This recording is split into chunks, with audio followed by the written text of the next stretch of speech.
గడప గడపకి మీరు ప్రచారానికి వెళ్ళారు, ప్రజల స్పందన ఎలా ఉంది, ప్రజలు ఏమంటున్నారు? అమ్మ అన్న మేము ఎప్పుడు కూడా సన్నబియ్యం తినలే, ఇవాళ మనవడితో వచ్చి సన్నబియ్యం తింటున్నాం. మేము రేషన్ కార్డు కోసం ఇక్కడ మాకు గోపీనాథ్ గతంలో ఎమ్మెల్యే ఇంటికి 10 సార్లు కాగితం పట్టుకొని మాకు రేషన్ కార్డు ఇవ్వలే.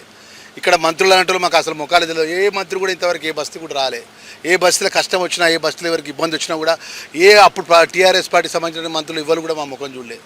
ఇవాళ మేము ఒకటే విషయం, మేము మంత్రులుగా మేము బస్తీలో పోతే ఇప్పుడు 11వ తారీఖు ఎన్నికలు అయిన తర్వాత కూడా మేము ప్రచారంలో కాంగ్రెస్ పార్టీ బాధ్యతలపై చెప్పిన బస్తీల లోపల ప్రజలకు ఏదైతే మాట ఇచ్చినామో ఆ బస్తీలలో కానీ, ఆ వార్డులలో కానీ, ఆ కాలనీలలో ఇచ్చిన మాటకు బాధ్యత గల ఒక ప్రభుత్వంలో ఉన్నటువంటి ఒక మంత్రిగా మేము ఆ యొక్క కష్టాలు, ఆ ప్రజల యొక్క కష్టాలు ఇచ్చిన మాటను అమలు చేసే విధంగా గౌరవ ముఖ్యమంత్రి గారి దృష్టికి, గౌరవ ప్రభుత్వం దృష్టికి తీసుకెళ్తాం. నవీన్ యాదవ్ గెలిచిన వెంటనే వారి చేతి పట్టుకొని పోయి ఏ ప్రాంతంలో ఎవరికి ప్రజలకు ఏ కష్టాలున్నాయి మేము ప్రచారంలో ఎవరెవరికి మాట ఇచ్చినామో ఆ మాట ప్రకారం ప్రజలకు మంచి చేసి మళ్ళీ జిహెచ్ఎంసీ ఎలక్షన్స్లో ప్రజల ముందు నిలబడతాం.